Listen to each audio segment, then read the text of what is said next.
Alhamdulillahirrahmanirrahim. Sebelumnya saya mau ngucapin terima kasih banyak buat jamaah tadi yang di rumah yang gak pindah-pindah channel ya. Kalau gitu langsung aja kita kembali lagi di segmen Tanya Dong Ustadz. Kami semua tanya dong Ustadz. Wih, luar biasa, ada yang melengking. Kita masuk ke pertanyaan yang berikutnya ya. Dari Instagram dari @satis_Twitter.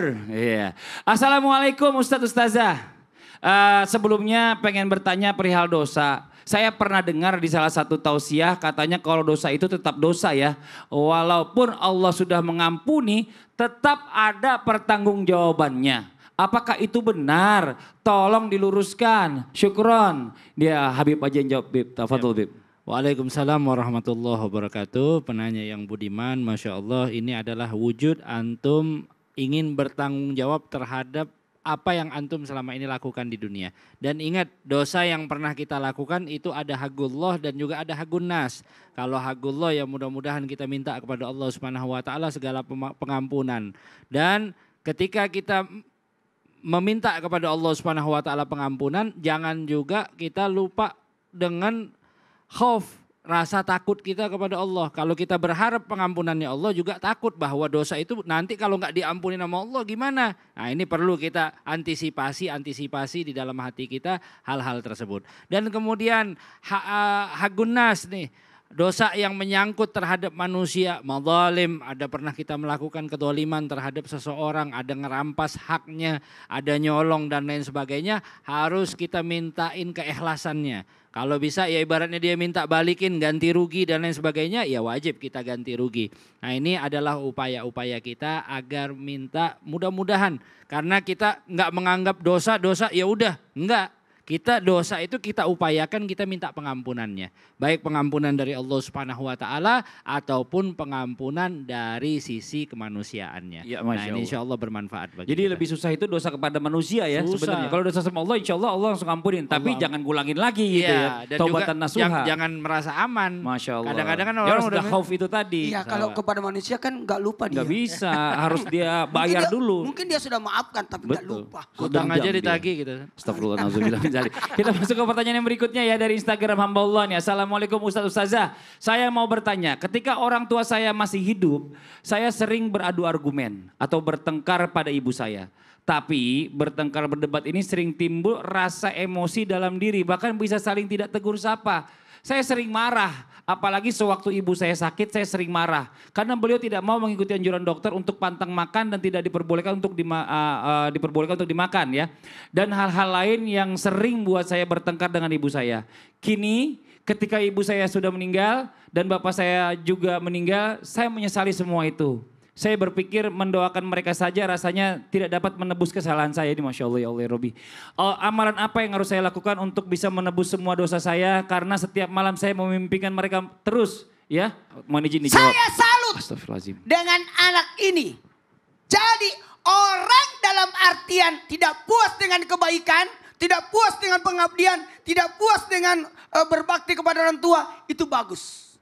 Nah, walaupun tadi sudah disebutin namanya, kemudian dia minta ditutup, saya rasa ini bagus, aman kok. Ya. Orang pasti dan salut. tanpa sadar banyak anak yang melakukan ini, tapi Banyak nggak mengakui. anak yang melakukan gitu loh. ini tidak mengakui, tapi dalam hal ini anak ini bagus. Ingat ya, jadi gimana orang tua sudah meninggal, tenang aja. Kenapa? Karena berbakti kepada orang tua, meskipun sudah meninggal dunia, kita masih bisa melakukannya. Lalu gimana caranya saya minta maaf? Maka yang paling bagus, selesaikan semua sangkutannya orang tua. Orang tua itu dulu, kalau perlu makanya disebut anak soleh. Anak soleh itu anak yang melanjutkan kebaikan orang tuanya. Anak yang melakukan sesuatu yang bermanfaat. Jadi tidak ada apa-apa.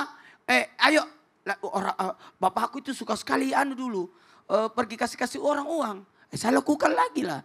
Bapak aku itu suka kasih makan orang. Aku lakukan lagi lah.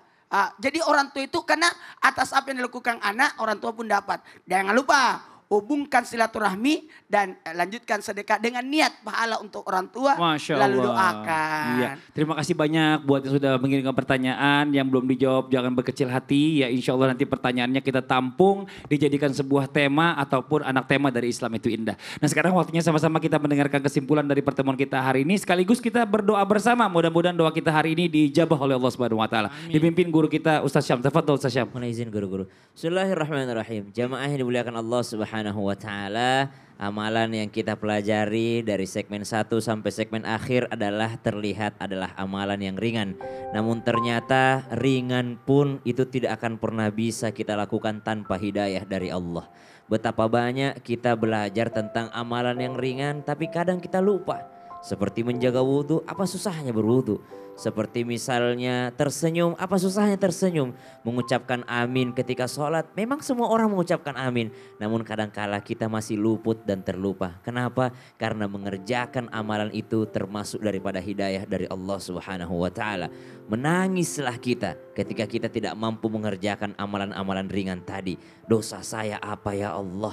Betapa besar dosa saya ya Allah. Sungguh banyak dosa saya sehingga mengamalkan amalan kecil pun saya malas untuk melakukannya. Introspeksi diri kita, semoga kita termasuk orang-orang yang senantiasa memperbaiki diri lalu berusaha beramal meskipun kecil. Kata Rasulullah sallallahu alaihi wasallam, ahabbul a'mali ilallahi adawamaha wa in qalla. Amal yang paling dicintai oleh Allah Subhanahu wa taala meskipun sedikit namun amal itu bisa istiqamah. Mari sama-sama kita berdoa semoga Allah menjadikan kita seorang hamba yang istiqamah. Bismillahirrahmanirrahim. Alhamdulillahi rabbil alamin. Allahumma salli ala sayyidina Muhammadin wa ala alihi wa sahbihi wa sallim. Na'udzu bi kalimatillahi tammati min kulli syaitanir waham wa min kulli ainin lam.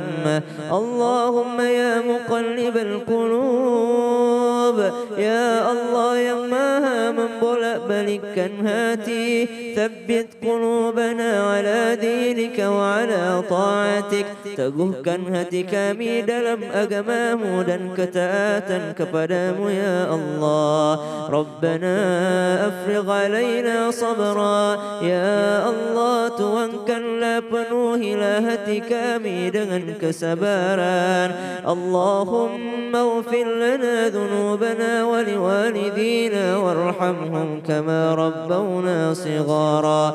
Allahumma inna nas'aluka ilman nafi'a, ya Allah kami memohon kepadamu ilmu yang bermanfaat, wa rizqan tayyiban wa amalan mutaqabbala, dan rezeki yang mudah serta amalan kami yang engkau terima.